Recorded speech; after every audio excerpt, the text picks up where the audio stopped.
también la INE es el responsable de vigilar el cumplimiento de las disposiciones constitucionales y legales en materia electoral, así de como velar por que los principios de certeza, también la legalidad, la independencia, la imparcialidad, la máxima publicidad y objetividad guíen todas las actividades del instituto, todas las actividades que rigen, principalmente por la ley general, la institución y procedimientos electorales.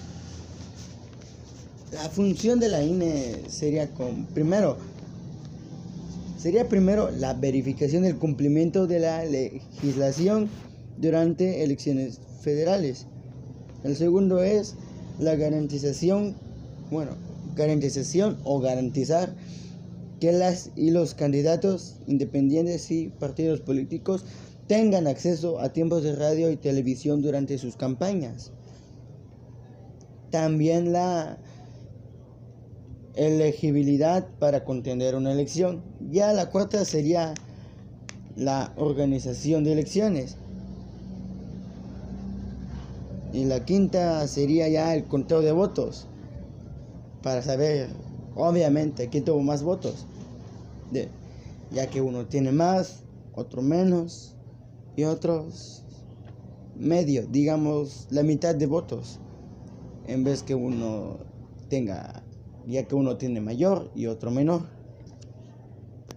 El padrón electoral y la credencial para votar con fotografías actualizadas son la base para la confianza y credibilidad en las elecciones, ya que garantizan que quienes eligen a las autoridades en todos los niveles del gobierno sean ciudadanos en pleno uso de sus derechos durante una emisión del programa Justicia Electoral la semana que conduce.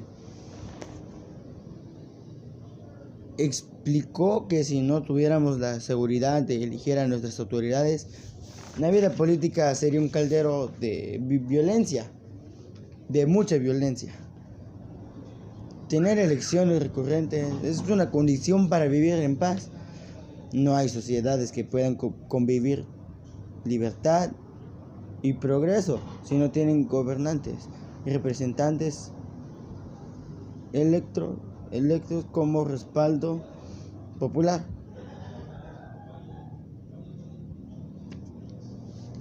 Para la construcción de una verdadera democracia en la que seamos iguales ante el funcionario de casilla, ante la justicia, ante el sistema de salud y ante el sistema educativo, lo primero se debe respetar el voto. Si no se respeta el sufragio, también no se respeta nada más, también pues, ya que sería complicado también si no se respetara ninguno de esos. Habría mucha violencia, una gran ola de violencia habría si no tuviéramos todo esto, gracias a la INE, obviamente. Por último, veremos para qué nos sirve el ámbito político. Ya vimos que también qué es el ámbito político. El ámbito político es el grupo de personas que compiten por el poder. También sabemos algunas características del ámbito político. Alguna característica del ámbito político es que tiene un objetivo en cumplir en un cierto tiempo.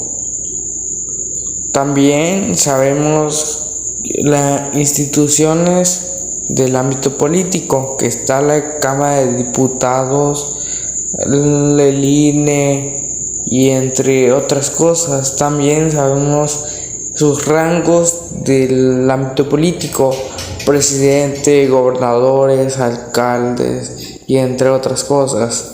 Y también sabemos la función del INE. La función del INE es que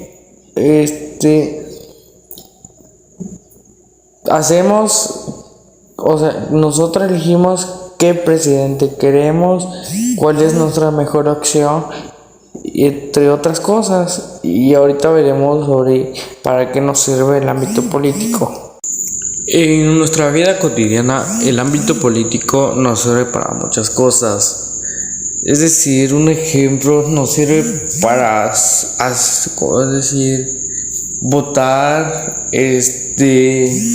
saber nuestros derechos, saber quién nos conviene mejor para un mejor futuro de nosotros y de nuestras generaciones.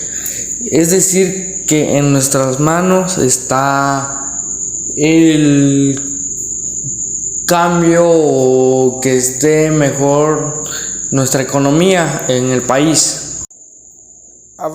Hablemos un poco sobre algunos objetivos del ámbito político. Objetivo principal del ámbito político.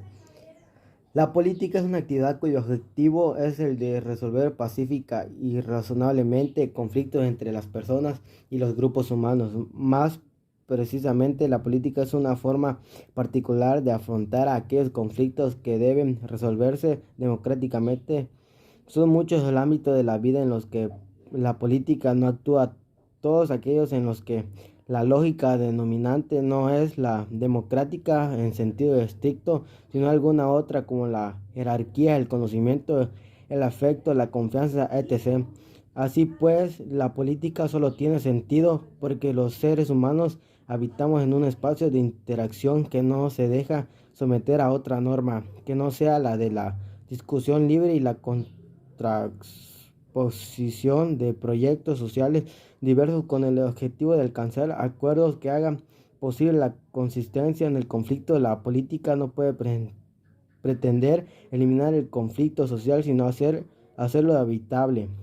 Una definición clásica del conflicto social es la que ofrece por Lewis Coser: lucha por los valores y por el estatus, el poder o los recursos escasos en el curso de la cual los oponentes desean neutralizar, dañar o eliminar a sus rivales. Se trata de una caracterización sumamente dura. Se habla de causar daño o incluso de eliminar a los rivales. Se trata de una definición que en la práctica lleva en su seno una afirmación no solo sobre lo que es la situación de conflicto, sino sobre la forma en que inevitablemente acabará resolviendo mediante la naturalización o la eliminación del contrario.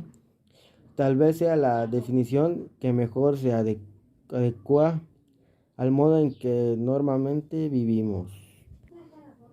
O pensamos en el conflicto como una situación penosa en la que el enfrentamiento es inevitable, donde nos jugamos la victoria o la derrota, como un juego de suma cero, donde lo que uno gane solo puede proceder la pérdida de otro. No es, sin embargo, la única definición de conflicto podemos encontrar en la literatura sociológica.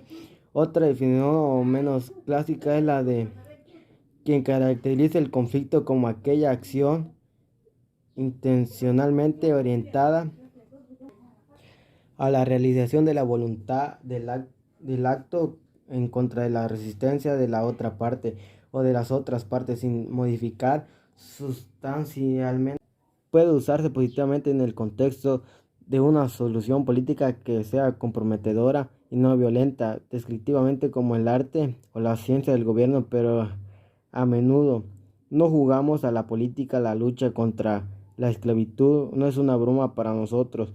Concepto se ha definido de diversas maneras y diferentes enfoques tienen un punto de vista fundamentalmente diferente sobre si debe usarse de manera extensiva o limitada, empírica o normativa, sobre si el conflicto o la cooperación son más esenciales para la política. Es la ciencia del poder y la capacidad de una persona o un gran grupo de personas de influir sobre la voluntad. Propia voluntad en la política se implementa en una variedad de métodos que incluyen promover las propias opiniones políticas entre las personas, negociar contra otros sujetos políticos, hacer leyes y ejercer la fuerza, incluida la guerra contra los adversarios. La política se ejerce en una amplia gama de niveles sociales, desde clanes, tribus, sociedades tradicionales, pasando por el gobierno, locales, empresas, instituciones modernas y estados soberanos. En conclusión, entre mis compañeros y yo, La conclusión es que el ámbito político es muy importante para los ciudadanos, ya que nos permite saber nuestros derechos de libertad de votar, sobre nuestra economía, sobre el poder que tiene el gobierno, sobre todo lo que maneja el gobierno. O sea, el gobierno maneja todo: bancos, escuelas, hasta la televisora. Pero eso no tiene nada que ver ahorita, sino que el ámbito político es muy importante para todos. Nos sirve para